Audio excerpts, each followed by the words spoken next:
Hi there, welcome. I'm going to be brief because Richard gave such an elegant introduction yesterday. So I'm going to speak a few words in general about Carl as a critic, or with Carl as a critic in mind. And I begin with an admission, and that is that I've learned most about the art of poetry from poet critics, from Ezra Pound, from Donald Davie, from Ivor Winters, from Samuel Johnson, Coleridge, Valerie, and many others. So one reads poet critics, I think, with a special attention. The question of what poetry is remains always open in our time. We expect a new poet, or we hope that a new poet will show us something unforeseen that poetry can do. And poet critics often have not only a rich, because practical, sense of poetic technique, that is, of what can be adequately described in prose, but they have also some experience of the unknown that poems conjure with technique. Carl has said that some of the poets he admires most, namely Dickinson, Hopkins, and Frank Bedart, that they have a distinctive honesty or earnestness, he says. I think that one expects poet critics to have an honesty about poetry, an honesty that goes much further toward accounting for literary pleasure than academic critics usually are able to do.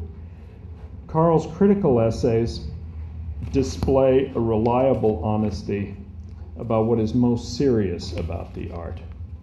Critics are explainers. They seek to engage and serve readers. Is that what poet critics do? Or is a poet critic writing from well outside the art of poetry? Carl has said in prose that he is, quote, willing to have no readers rather than readers who cannot offer the sort of commitment that I have to believe the work deserves. I equate, he says in another essay, the urge to make art with spiritual faith. We believe, or want to, that somewhere there is the equivalent of answered prayer, of divine attention. Call it audience, he says. The paradox is that this writer, who is reluctant to shape his sentences and lines with a reader in view, actually thinks of readers in very exalted terms. Writing, he says in yet another essay, writing is as private as prayer. It contains, as prayer does, an implicit faith in there being somewhere a listener, and at the same time, a sober realization that prayer is finally one-directional, end quote. So both a prayer then and a whisper to oneself or into the dark, a kind of contradiction and contradiction is a topic that Carl has written on very, very nicely in his book, Coin of the Realm, which Richard recommended yesterday. So today Carl comes to us, that is, to his readers, as an explainer who is a poet, but who is speaking with an eye fixed on these readers whom he has to hold off more firmly when practicing his art. For the next hour, we are neither strangers nor gods, but rather friends. So please join me in welcoming Carl Phillips. Thank you. Thanks very much, Bob, for the introduction, and thanks everyone for having me here. It's been a great time. It continues to be, and I hope it will through this talk, which won't be an hour. We'll have questions, though. You might have questions. As I mentioned in this workshop that I enjoyed being part of this morning, I'm all about brevity, all about it. So we'll see. This talk is called Little Gods of Making, and we'll launch in, and you have a handout, and here it goes. A friend tells me we are all of us little gods of making, here on earth to make some part of us we can leave behind, a kind of way of translating making into made as a kind of death or closure to the act of making. It's as if the trajectory of art were necessarily that of life itself, with art having perhaps more resonance than the body in death. Or perhaps it's more accurate to say there's a different resonance, since the body in death has its own haunting, unforgettable, and often unbearable qualities, from which we walk away at last not unchanged. It's a human need to give to shapelessness a form. So I said once, in an earlier poem, referring specifically to the human impulse to make something concrete out of an abstraction like love, hence relationships, the various configurations of making a life with someone else. But while it may be true that humans deal with the particular shapelessness of abstractions, the impulse to give or make form is evident throughout the natural world. Out of the general shapelessness of straw and thread, for example, birds fashion a nest, the form of the nest designed to accommodate the bird's body and the bodies that will also live there later. Animals tend toward social forms, coyotes into a pack, fish into schools, making out of the directionlessness, because unassigned, individual body, a community of bodies, each given a place in the social order, all for the purpose of survival. Which is to say that the motivation instinctively is to again accommodate the body by protecting it. Form, shape, these may be our only way, finally, of making sense of the world around us. And the body may be the one form, finally, from which we begin each time our knowing. This makes sense, given that we are born into form. Each of us is a former shapelessness that acquired physical form, and the general impulse is to create forms that will accommodate the protection of that form, as it were, the body. Houses, societies, these accommodate the physical protection of the body. Art, I would like to suggest, accommodates the psychological protection of the body, something required specifically by humans, as opposed to coyotes, birds, fish, because of that self-consciousness that is unique to human beings, our ability to be aware of such things as mortality, and to think in terms of ethics and of moral valence. There's a yard that I've walked my dog past for years. We'd stop each day and wait for the dog tied up there to notice us, come toward us, and then do the brief sniff and greet that dogs do. That dog died last winter, but all this past summer, whenever we walked past that yard, my dog would stop, look into the empty yard, wag her tail, then we'd move on. This may be memory on my dog's part, but not recognition exactly, and certainly not grief. Nor does passing the yard conjure in the dog any loose meditation on loss, animal awareness of it, or of regret. That's the beauty of being an animal, and the sometime curse of being a human being. It's a curse, though, that is catalyst, too, for the making of art. Here's a poem by Louise Bogan on the handout called Night. The cold, remote islands and the blue estuaries, where what breathes the restless wind of the inlets, and what drinks the incoming tide. Where shell and weed wait upon the salt wash of the sea, and the clear nights of stars swing their lights westward to set behind the land. Where the pulse clinging to the rocks renews itself forever, where, again, on cloudless nights, the water reflects the firmament's partial setting. Oh, remember, in your narrowing dark hours, that more things move than blood in the heart. What I've always admired most immediately in this poem is its camera work, the way in which the reader's eye is so carefully controlled. In stanza 1, it's as if we're looking straight out into a remoteness whose inhabitants are unspecifiable. What breathes, what drinks. With stanza 2, we get the specifics of shell and weed assignable to the shore, and the stars assignable to sky, which is to say we have moved from looking out and are now directed downward to the shore and sea, then upward to the night sky, and then, by the anticipation of the stars setting, back to the land they will set behind. The same movements occur in stanza 3. Downward to the rocks, upward to the sky, implied by cloudless, downward to the water, then upward via reflection to the firmament, and again the mention of setting to imply the horizon of land. In the course of 3 stanzas, we look into a generality of world, only to learn that what appears general has its specific zones of earth, sea, and sky, which, when we look more repeatedly, are made to do so, in stanza 3, seem the fixed and timeless points around and within which all else merely occurs, then ceases to do so. This recognition is the catalyst for the camera's final move.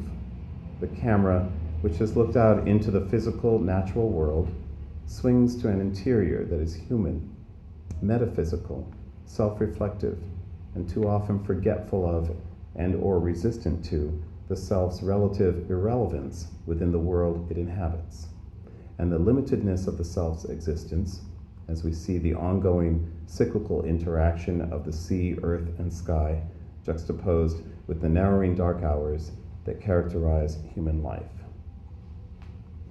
Camera work is one level at which Bogan's poem can be seen as an enactment of the mind passing from mere observation to a kind of curiosity that in turn leads to closer observation, which then leads to understanding. What gets understood is sobering, also disturbing, also strangely comforting. To understand one's transience in the world, one's irrelevance to it, can be a way to begin assigning less weight to our various crises, whether those of triumph or defeat. And from here, the diminishment both of arrogance and of self-pity becomes possible. This doesn't change how disturbing it also is to recognize that we will die, while the world will continue, utterly indifferent to our having existed. The difficulty of reaching this understanding gets enacted in the syntax of Bogan's poem. To begin with, the first 3 stanzas are all part of what turns out to be a single, incomplete sentence. We're led to believe there will be resolution. Subordinate clauses create anticipation. We anticipate a governing sentence within which these clauses have been embedded. We get a total of 5 clauses that hinge on the word where in the first 3 stanzas. Where A breathes, where B drinks, where shell and weed wait and the stars swing, where the pulse renews itself, where the water reflects. These presumably occur within a main sentence. The subject of the sentence is announced from the start: the cold remote islands and the blue estuaries. What about them, we might ask? Which is to say, we want a verb to tell us something about their existence or their activity. Instead, we keep coming up against clauses that stall the arrival of a verb by continuing to refocus on what occurs within the space defined by islands and estuaries, and then by the earth and sky.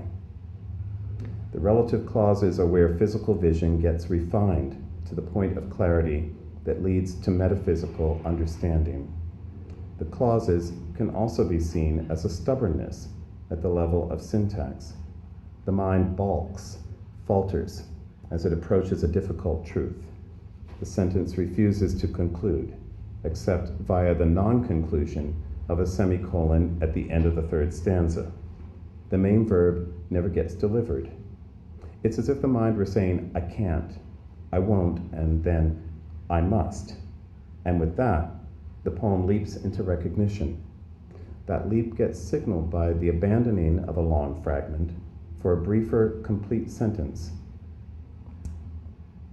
The abandoning of the declarative voice for the imperative, the command to remember, and the abandoning of the exterior world of geography for the interior world of the self, the human you that had been nowhere apparent in the poem before.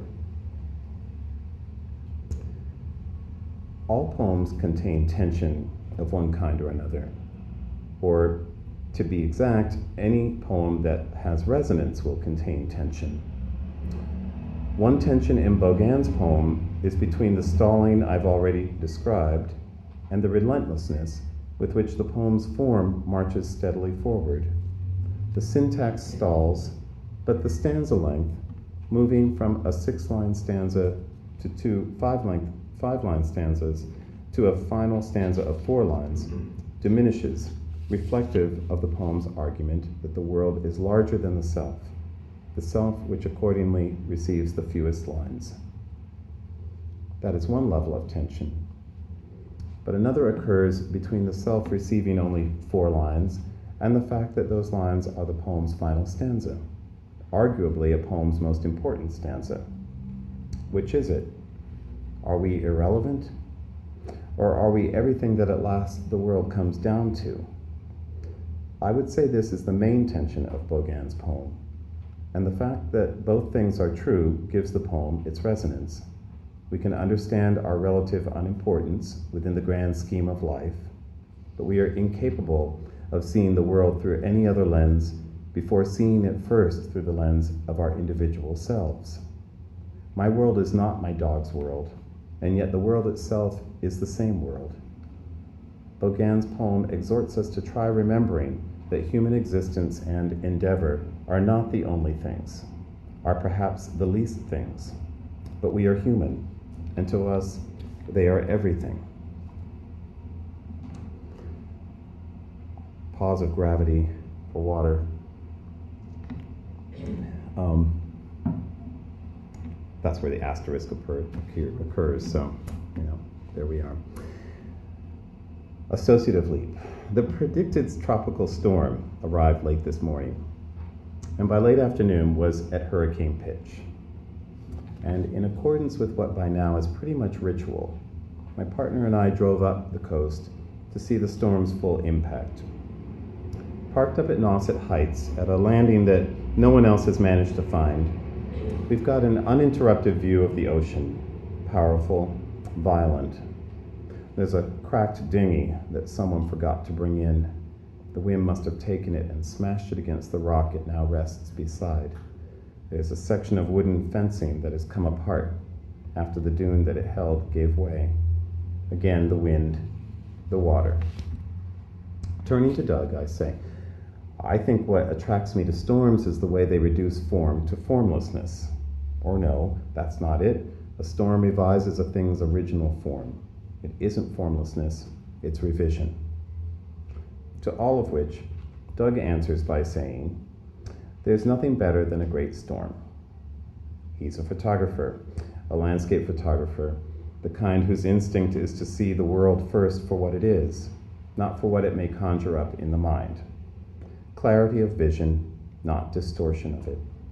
This is not to say that he isn't capable of seeing the various other resonances of a landscape, but that comes later, I think. I'm the kind of poet who thinks in the opposite manner, tending to see first what a thing resembles, and only afterwards, almost reluctantly, do I see it for what it actually is. As if distortion were preferable to reality. Isn't it sometimes? Isn't this what Bogan's poem is also saying? Meanwhile, to see a thing only for what it physically is its own distortion. For human beings, the world is not experienced purely through the senses, but through consciousness, histories private and public, individual notions of right and wrong, and an inability to resist entirely an urge to anthropomorphize. The term for a tree whose limbs grow downward instead of up and out is weeping, as if it were sad, as if a tree could be sad. It would be freeing indeed to inhabit a world stripped of resonance, for a time at least. No ideas but in things, says Williams. Things are what they are, that may be so. But why do they so swiftly have nuances, connotations? Why, for some of us, do they almost always? These are among the questions behind James Schuyler's poem, Procession, a poem whose form enacts the struggle between an impulse toward resonance and a longing for it to spare us just a little. Here's the poem. Serene and purple twilight of the south, the wind distorted olives, so dim beside the road, so very still tonight, the sea delicately touches the shore with foam. Black clad, glimmer of white, pyramids of trembling gold, up the white road wind in misty iris blue. A cross, a crown, a spear. The air is drenched, the nails, the hammer, fragrance of lemon and orange, the scourge, a sponge, salt perfume of the sea. The juxtaposition is set up in the first two stanzas. The first stanza presents us with the natural world, serene, purple, a delicacy to the sea's touches. Though we could also say the eye here is a bit idealistic. The sea isn't always delicate, of course, and there's a hint of an impulse to cast what is less than ideal into the background, as we note how the twilight has put a dimness upon distortion in that phrase, the wind distorted olives, so dim beside the road. But immediately following this stanza is the religious procession, the participants clad in black and white and bearing torches or candles, or so I am reading the image, pyramids of trembling gold.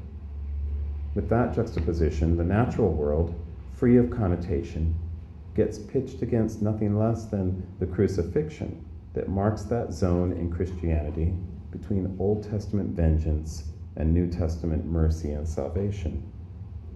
The poem's observer cannot see a religious procession without the procession suggesting something of the history of the faith behind that procession, hence the immediate images that spring to mind, a cross, a crown, a spear.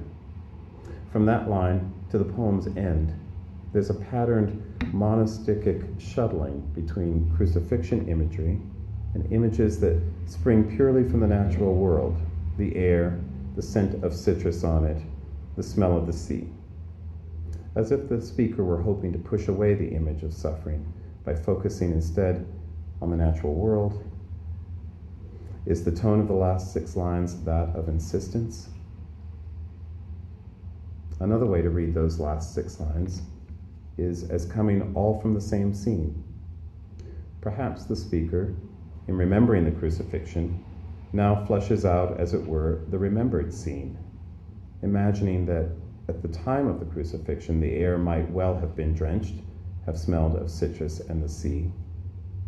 If this is the case, then another way to read these last lines is as an implied assertion about suffering, that while suffering takes place, the world continues, as indeed it does. It continues and does so fairly oblivious to our human endeavors, the same realization that Bogan arrived at in her poem. And this realization might understandably trigger a response whereby we want to push away human reality for an idealized natural world, which, you'll recall, takes us back to our first way of reading the poem's last 6 lines, namely, as an enactment of the mind refusing the imagery of suffering. Note, too, that the imagery of suffering is also synonymous with the man-made: cross, crown, spear, nails, hammer, scourge, sponge. All man-made, concrete, versus the abstract, sensual world of drenchedness, fragrance, perfume, all of it attachable to the natural elements of, respectively, air, lemon and orange, and the sea. So there's another level of tension, not just between suffering and natural beauty, but between the man-made and the natural. Can all of these things be at work in this poem? Is there a need to choose?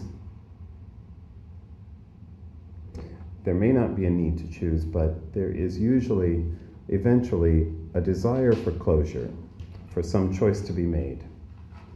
Schuyler gives an even number of lines to the suffering and to what I'll call beauty. They are exactly in balance, we might say. But beauty is the note on which the poem ends, so that, for a moment, it can feel as if beauty is the victor, has in a sense put a halt to the debate by resolving it. That sense of closure occurs at the level of sound as well. If we read the poem aloud, eventually the words end and we stop speaking.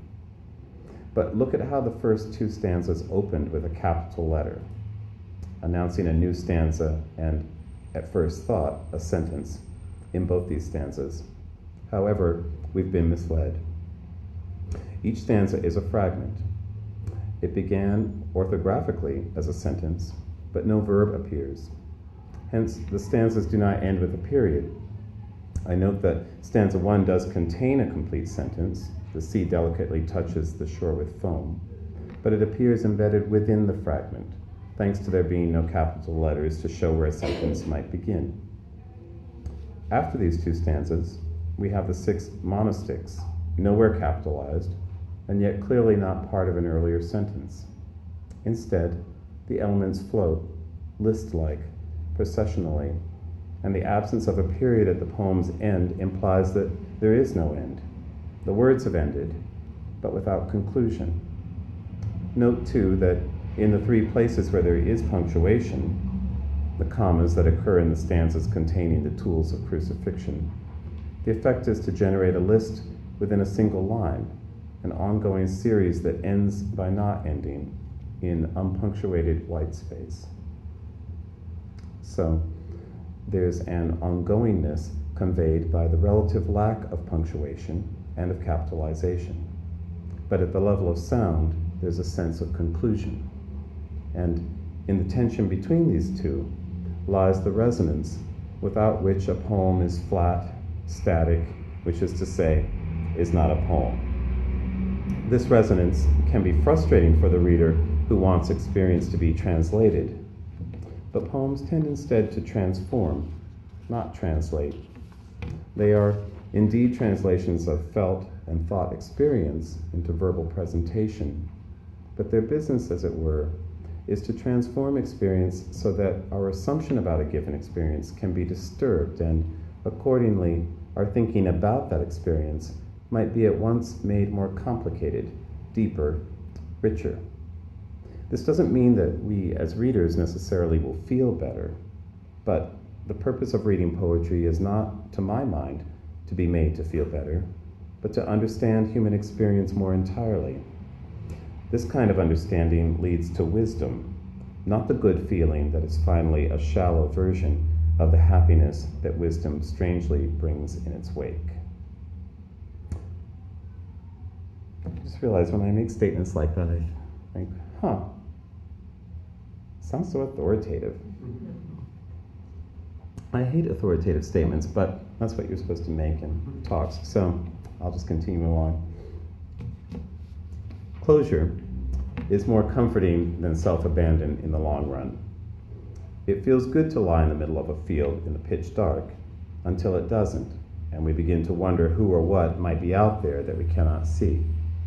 Hence, the comfort of a room, or at least of bearings. Even animals have a tendency to sleep with something behind them, a wall, a tree, a hillside, so that one side at least can be protected. This is equivalent, I would argue, to the comforts of rhyme and rhythm in a poem. There's an ease and pleasure to memorizing, say, a sonnet by Shakespeare, once we know that the rhymes will occur in predictable places. The lines will have a predictable number of stresses, and there will be a consistent number of lines, namely 14. Though there are, of course, exceptions in Shakespeare's sonnets. A couple of 15-line ones, I believe. And there's that one 12-line one.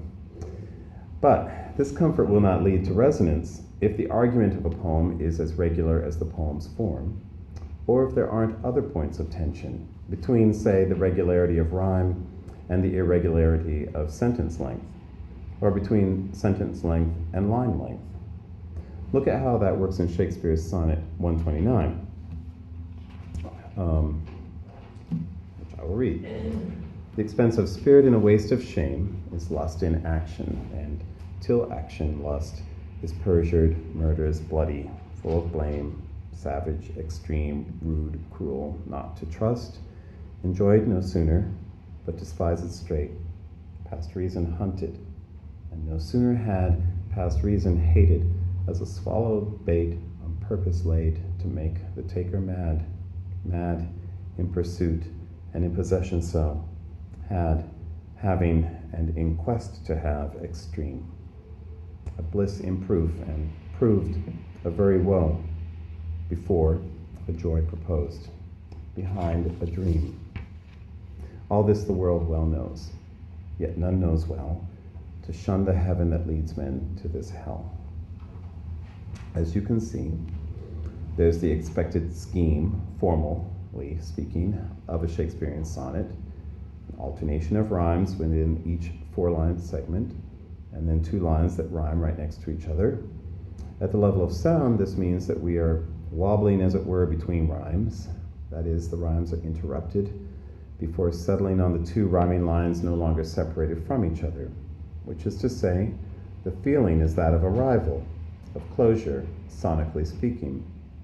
But also characteristic of a Shakespearean sonnet, the rhyming 2 lines of conclusion often, as here, tend to sum up or offer an Aesop-like moral via which to understand what's been said earlier. All this the world well knows, yet none knows well, to shun the heaven that leads men to this hell. It sounds like resolve, yes, but what the lines actually say is that no one has figured out how to deal with the corrosive realities of lust, which have been disturbingly outlined in lines 1 through 12.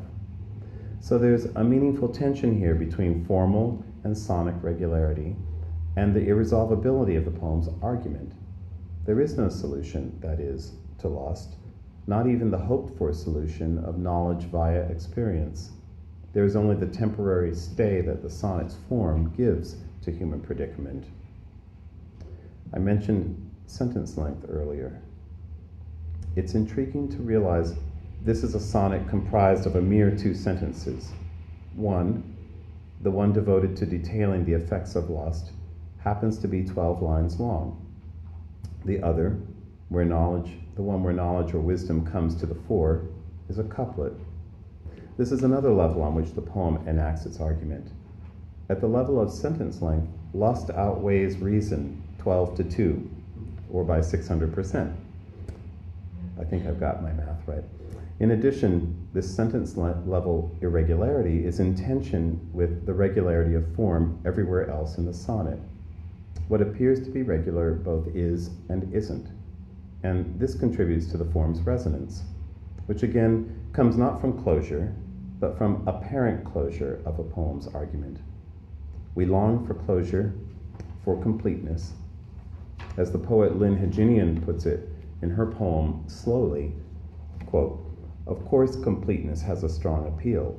It can provide emotional satisfaction and even, as in the case of a job well done, material satisfaction. It can be exhilarating to finish a work of art. It can be a relief, having cleared up after a dull and awkward party, to stand in the relative silence of one's restored idiosyncratic order and say, 'That's over. These are not words of regret,'" unquote. But some part of a good reader of poetry understands that closure for human beings is a construct, not a reality. And the resonance that might frustrate some is ultimately more authoritative because more expressive of what it means to be human, for better and for worse. Here's Heginian again. "Defiance of closure is what constitutes adventurousness patiently. We're at will, we're with world, return, remains of the present remaining in view, remain this and that," end quote.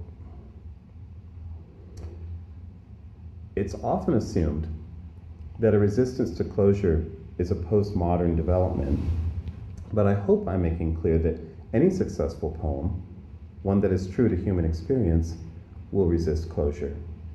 To be resonant is to resist absolute closure. Homer's Iliad may end with the death of the hero Hector and the eventual ransoming of and funeral rites for his body, but that is only the end of the narrative, not a final statement about death, heroism, or grief. There is no final statement to be made about these subjects. Rather, the Iliad leaves us to meditate, in the wake of its narrative, on its more metaphysical questions, even if only implied. Who are we? What is ambition? What is death and its relationship to memory? To what degree is great achievement in a life a guarantee of our being remembered?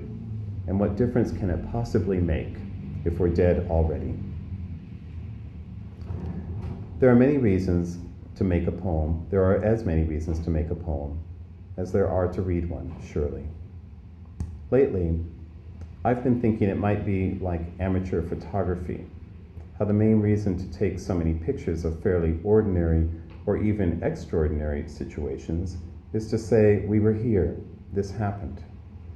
And perhaps, too, a kind of stay against forgetting, against being forgotten, not just by those who may come after us, but by our later selves. I was that person. I remember. He seems all but a stranger to me now.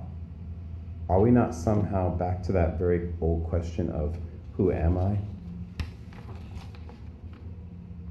Another reason for making, and this is certainly my own reason for doing so, is as a way of understanding, not entirely, but a bit more clearly, what resists solution.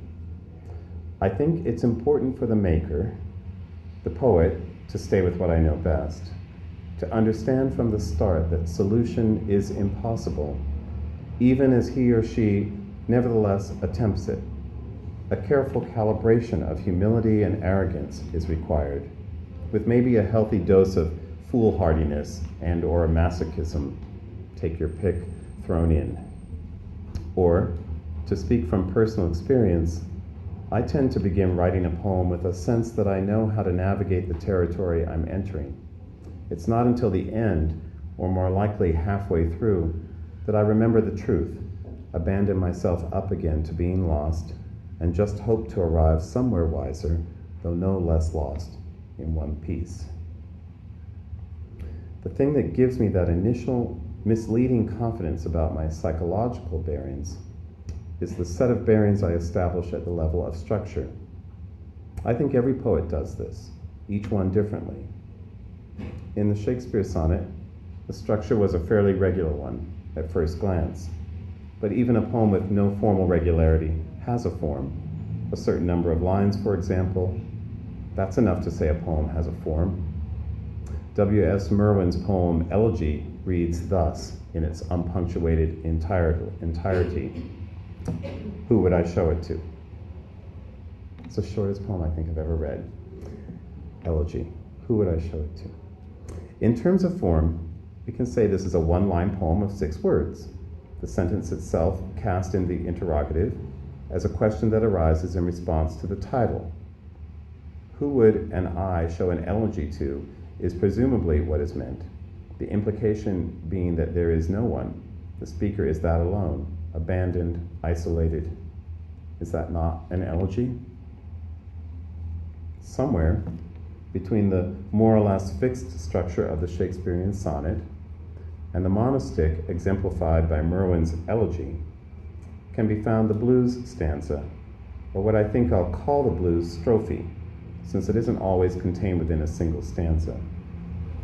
The blues strophe consists of 3 movements, not necessarily 3 lines, but often 3 sentences, in the course of which an idea is put forth, pushed a tad further, and then pushed to what feels comparatively like resolution. One could, in fact, argue that the psychological and rhetorical structure of the blues stanza is not all that different from what happens in the course of the first 3 quatrains of a sonnet by Shakespeare, especially in the earlier sonnets.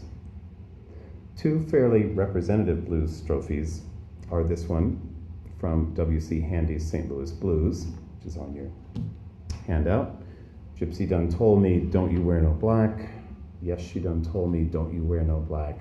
Go to St. Louis, you can win him back. And this one, from Langston Hughes's Morning After. I was so sick last night, I didn't hardly know my mind. So sick last night, I didn't know my mind. I drunk some bad liquor that almost made me blind. The effect of a blues is to at once push something a little further away and, by staying with it, revising it, to bring it a little more closely into focus. Often enough, sorrow is pushed further away by being brought into a perspective that allows the speaker to remember that sorrow can only exist in the context of joy and laughter. The blues, in this regard, has always seemed to me one of the most human forms of expression, because fluid and also because resonant with the multifacetedness of human experience. Gail Jones uses a loose version of a blues to structure her poem, Deep Song, which is on this handout. Deep Song. The blues calling my name. She is singing a deep song. She is singing a deep song. I am human. He calls me crazy. He says, you must be crazy. I say, yes, I'm crazy. He sits with his knees apart. His fly is broken. She is singing a deep song. He smiles. She is singing a deep song.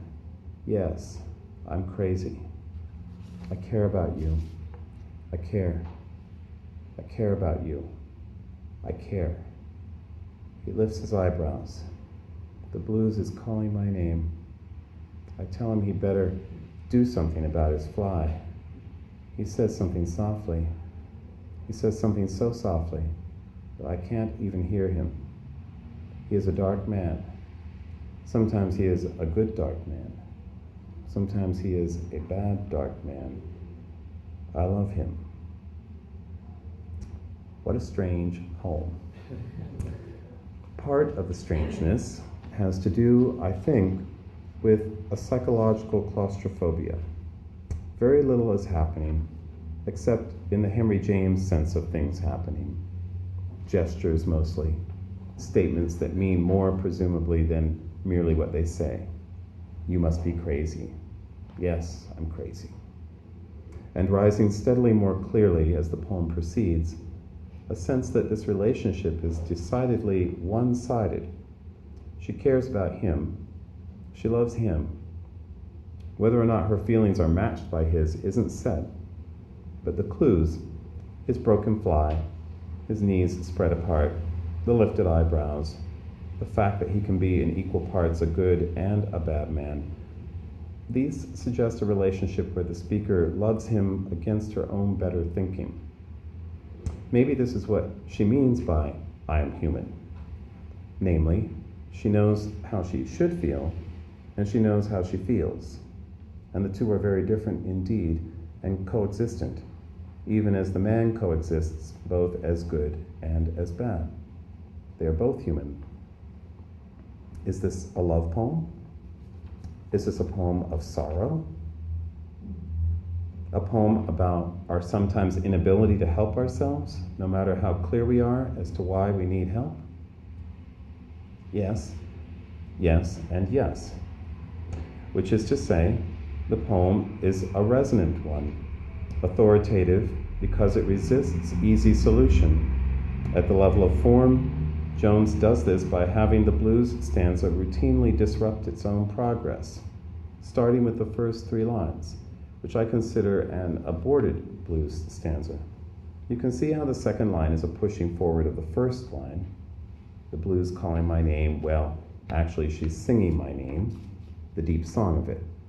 But with line 3, we get a kind of stutter, not progress, just repetition. And the subject shifts abruptly at line 4.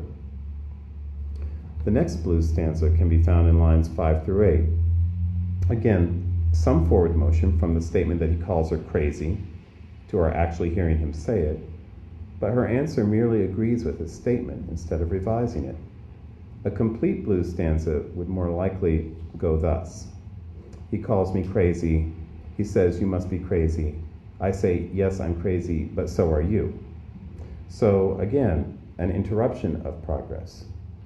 We'll see a similar situation in the repetition at lines 15 through 18. I care about you, I care about you, I care. Lines that also repeat themselves in their lineation. At lines 23 through 25, we are again in the zone of the blues, the one statement getting pushed further, revised. He says something softly.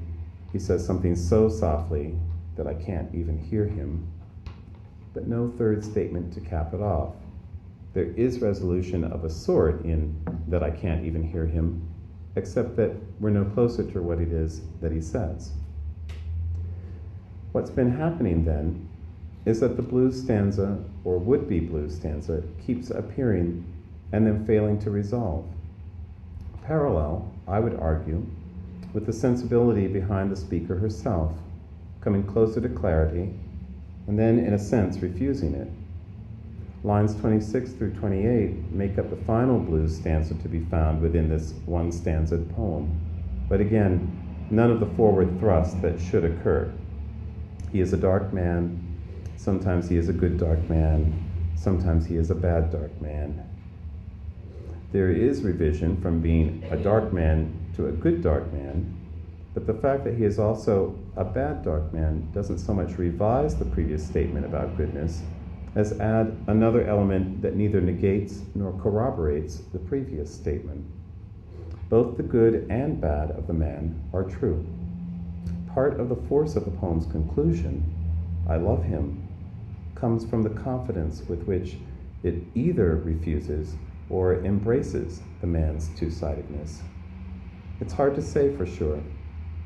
It's an expression of feeling, not of reason. It's a pitching of absoluteness in the face of ambivalence. It's an expression of calculated risk and of recklessness, both. And it makes the speaker sad, noble, and exactly what she says she is, human. I think it's largely the conundrum of being human that makes us keep making. I think it has something to do with revision. How not only is the world in constant revision, but each of us is as well. Each new experience at some level becomes a part of that lens through which we see, as in understand, the world we pass through. Yes, the solutions continue to elude us, but we ourselves are also in motion. Or to put it another way, as we try to solve for the X of ourselves, we find we are not the selves today that we were just yesterday, which means the world as we know it has shifted somewhat. We begin our quest again. The hand finds the pen, and the pen the page. And very slowly, what was silent begins opening. Thanks.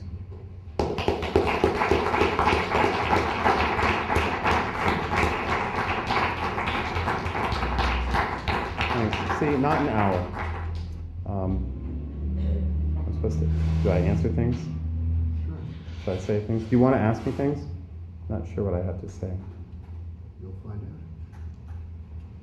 out. Isn't there a Billie Holiday song? Yes. Yeah. Yes, there is, and I only just learned that this past summer. Maybe it's called Crazy? Yeah, maybe. Crazy He Calls Me. Yes, which I gather is playing in the background in that case. Yeah. Because that would complete the blues stanza, sort of, right? I mean, because crazy, is it for him or about him? Crazy He Calls Me. Crazy He Calls Me. I don't know the words to the song. Crazy for you, crazy about you. That's the sort of turn. I mean, Yes, but not within the poem. No, That's right. But within the allusion. Sure. Mm-hmm. I have a question. Yes. Aside from that. Yes. Yeah.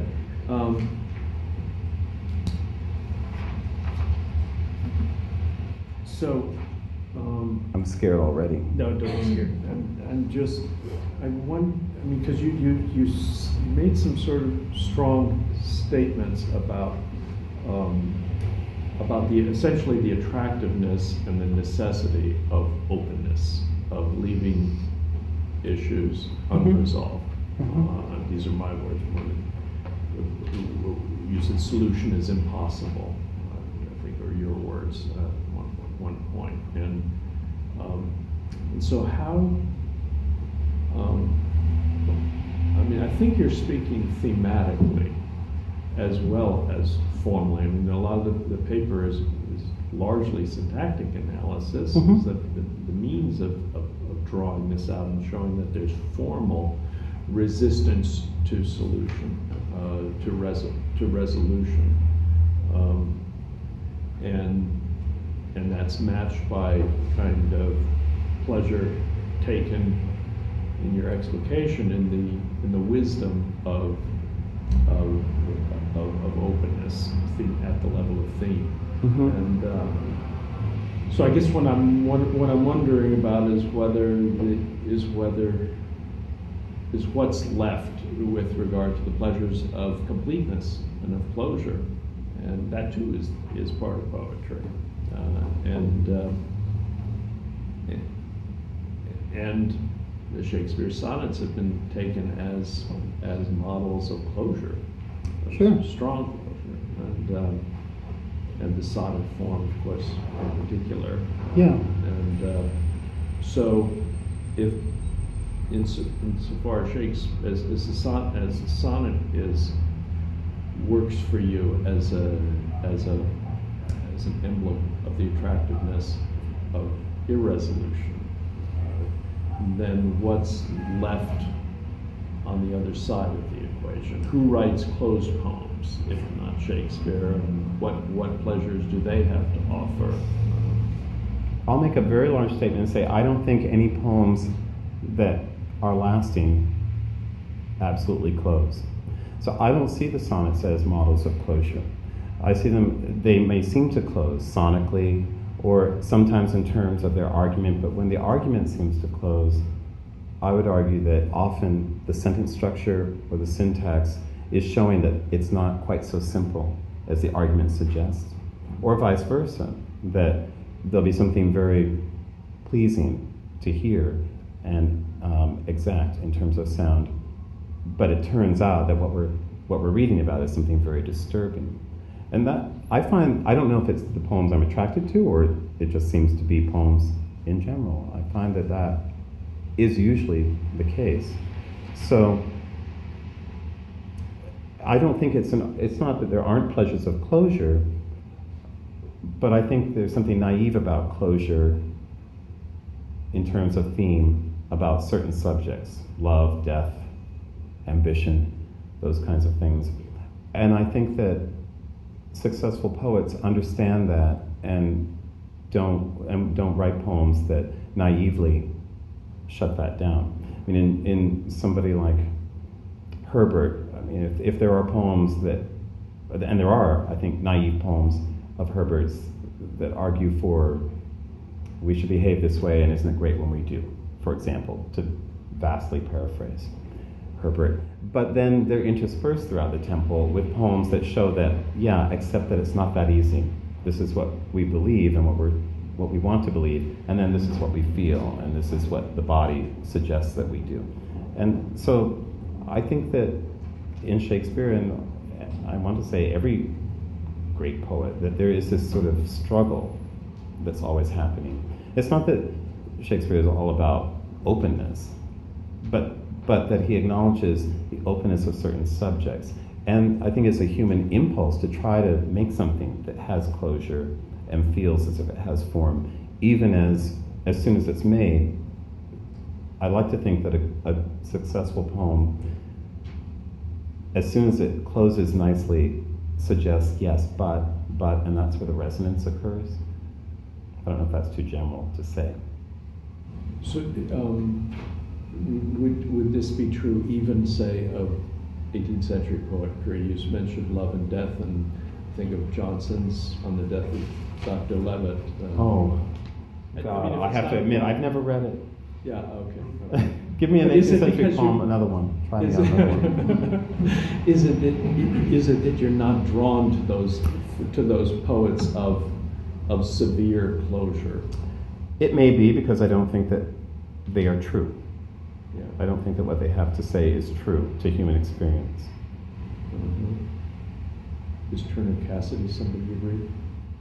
I have read a book from University of Chicago Press by Yeah. Turner Cassidy. Yes. Why do you ask? Well, because he's drawn to these severe forms, severe closure. But they're not lacking in resonance, the Yeah. poems themselves. I think poems that have severe closure would be certain nursery rhymes or certain fairy tales that end where there's a clear moral and there's no ambiguity, but then I don't find them attractive because they're not true to me. Hello. I was struck by the brief recorded conversation between the poet and the landscape photographer, Oh, yes. in which you suggest that the landscape photographer is constitutionally satisfied. No. I'm sure. I went on, I gave him a little more credit. You did. And Yes. my question is, I'm asking you to generalize. Is there something about poetry that makes this business about unresolvedness or resonance the defining feature? Because I can think of other great artworks Sure. about which one would not be tempted to make those claims. So it seems like what you're suggesting is the distinctiveness of poetry is related to this feature. Is that true for you, or is there porousness between the boundaries here? Well, I'm sure there's porousness between the boundaries, but then I was thinking of something like, well, music doesn't count because I'm going to go to lyrics, and that's poetry of a sort too. I certainly don't think that photography lacks resonance by any means, and I can immediately think of many photographs that one could return to forever. And so in that case, I'm speaking to a particular person really who, I seem to find myself surrounded by people who always want to know why I don't just let go and let things be exactly what they are. A potato chip on the ground is that. It's not forlornness. And I don't know. So it could be a problem I have, or the people around me have the problem. But no, I like to think it does apply to all the arts. But again, I mean, maybe it's what I'm attracted to, but say portraiture and painting. I find that those portraits that appeal to me are the ones that suggest this is more than just a very well-dressed person sitting there posing for something. What makes it more interesting is to think there's age, there's complicatedness, there's sorrow, maybe. Those things get captured too, as opposed to the idealized portraits that, say, one might have made of oneself. So no, I don't. I think of it more as an artistic temperament that exists across the different media. Hi. I have a question about the relationship of a sort of performance of control or power and the ability of the poem to close, achieve closure. And that might just be the contrast between each side of the handout. Mm-hmm. It seemed like what you were saying you admired about the first poem was its sort of power to direct the audience's attention. Yeah.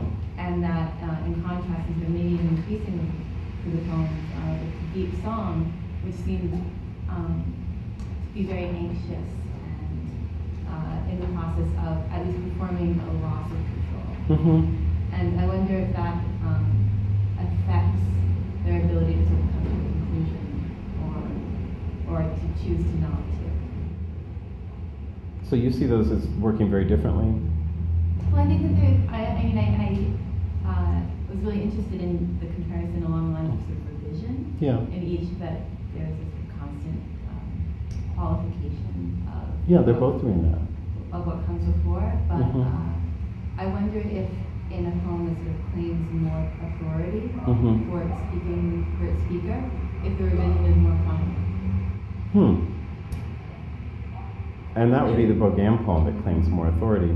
But no, I don't think so in the end. I think that I think they're just different ways of winning authority, because I don't think that in the Jones poem, I still think everything's very deliberate on the part of the writer, and I think that just becomes a different form of manipulation. It's a different kind of camera work, I suppose, that doesn't come across as being as directive. I suppose maybe in the way of acting, where I think there can be a strong acting performance that comes across through how the actor portrays weakness and hesitation, and yet it's all very controlled and manipulated. I think that, well, I hope that answers the question. Yeah. Hello. Hi.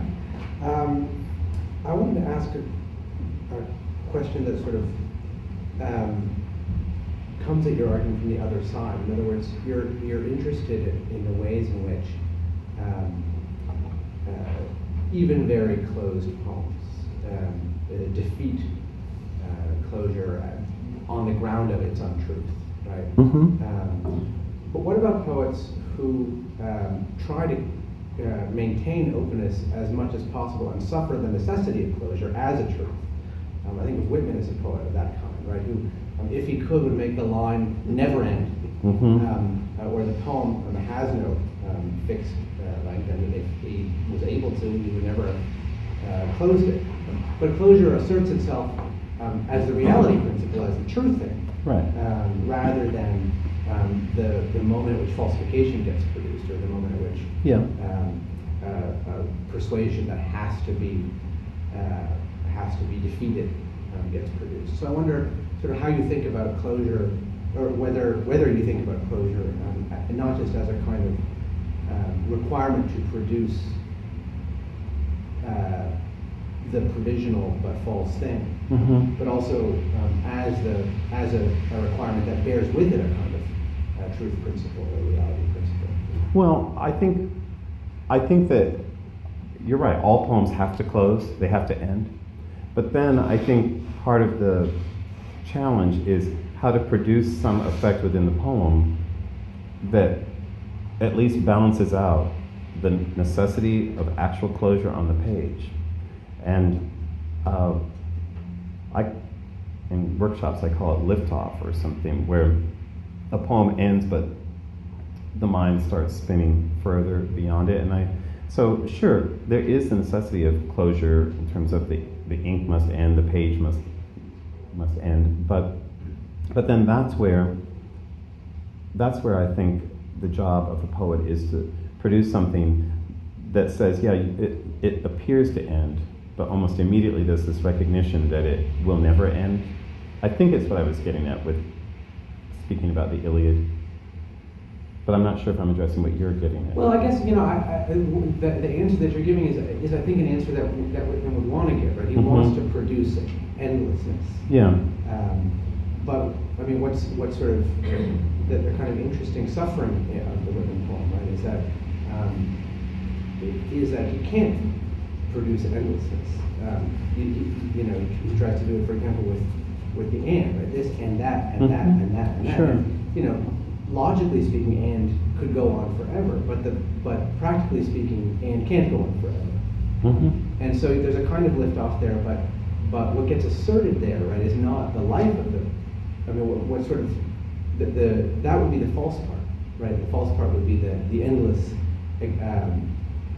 liftoff of the. Yeah. And for him, it seems like the kind of the part that has to defeat openness is, or the fiction of openness. Is the reality of closure. So I guess I'm just sort of thinking about how a different requirement of truth, right? Not just the truth of uncertainty, but that certain things are certain. Yes, and I think that's the dilemma that poets have.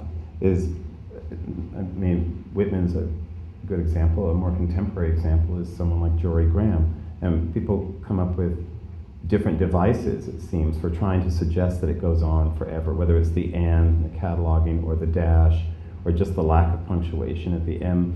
But it's as if that's something that everyone has to come up against. And it's strange because in the novel, it seems to me, there's less pressure of that kind. Not that the novel just comes to a conclusion that's very satisfying and wound up. But it seems a particular thing of the sort of torso-like quality of the lyric poem, that it's supposed to remain open-limbed, open-ended. Stanza is like the most closed form you could have. Yes. Yeah. But that's why I think that it's resisted in this particular poem, that it usually does resolve. And that's, I wouldn't bring in a regular blues poem as a pleasing poem to me, because I do think it resolves, and although a good blues song is not ultimately resolved, but I would argue that a lot of that also has to do with the voice as well. So it may sound as if what's being said is very resolved, but what you hear in the voice shows that we're still swimming in conundrum. There's also the notion of repetition in blues, that here's line 1, line 2, 3, maximum closure, but here's another one. There's that sense of seriality that's possible in a blues song, that it can go on differently. Yes. And what's difficult about the seriality of the blues is that often what's being discussed is something unpleasant. Yeah. And the idea that there is seriality to that is disturbing, and yet true. Hello. Hi. This is along similar lines to do with repetition more than seriality, but repetition is an interesting one because it always is a puzzle or conundrum, because in one sense it would perpetuate because you keep repeating, but in another sense it's just repeating the circuit. And I take like the Apollinaire poem, the poem Mirabeau, and that poem repeats over and over the refrain. The refrain, a way of asking the question is about refrains, but it's a fairly simple sentiment or a notion, as far as it doesn't have a theme of particular closure. It's just that all things are temporary. One loses one's loves because that's just built into the system. And then the poem expresses that idea with this refrain.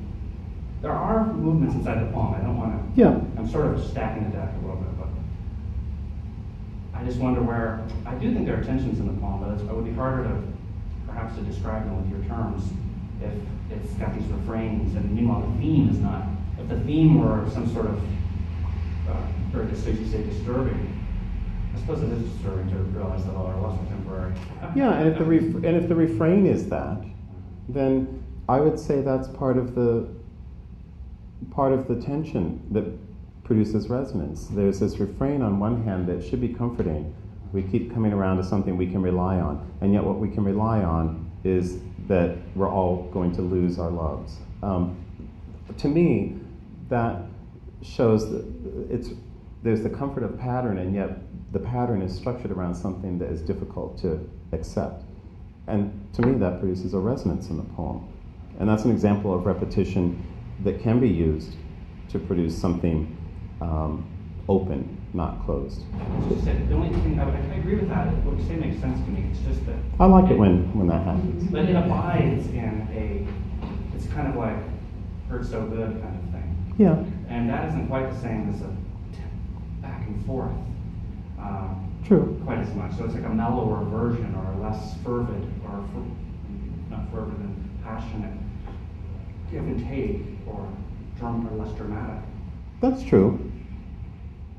I agree. He likes it when that happens. Yeah, I wouldn't say that. I'm not arguing that every poem has the same pitch of turbulence or something, or should.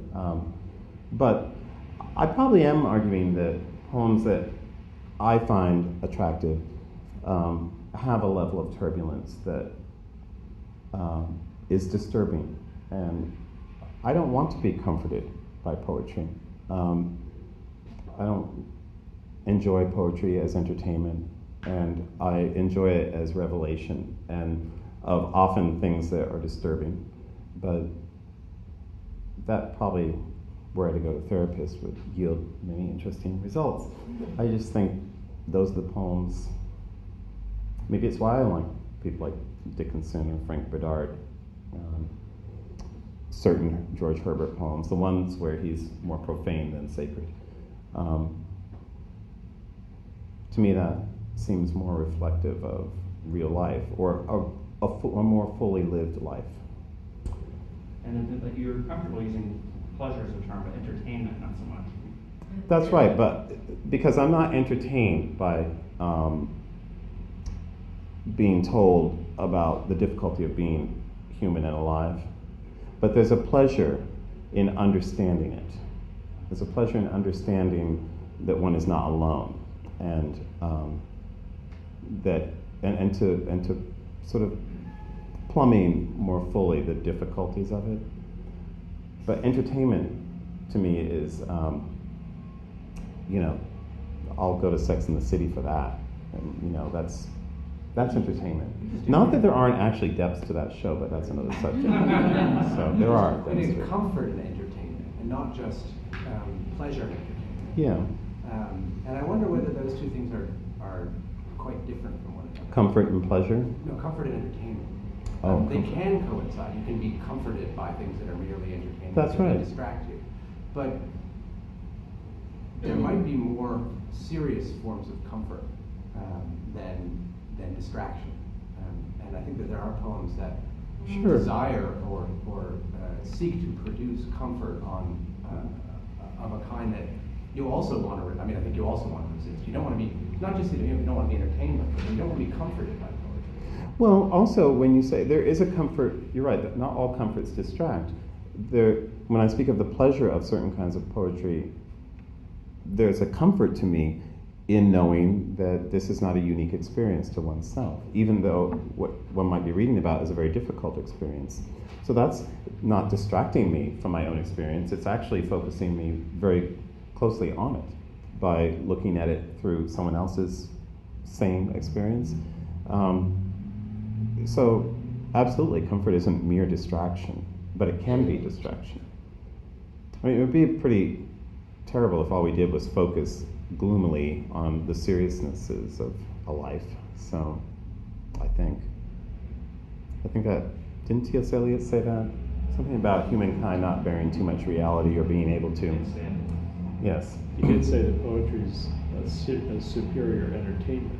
Did he say that? Well, he said some things that aren't very good. I just pull on the things that were important that he said. Amusement could be enough is the word there actually. It is related to entertainment. Amusement. He says amusement? A form of superior amusement, I believe, is the. Which of course is still a little tongue in cheek, but. Well, you don't buy everything that T.S. Eliot said. Tongue in cheek, though. So amusement's out, no amusement. Well, on that note, may I invite you to have something to drink and eat in the back? Thanks.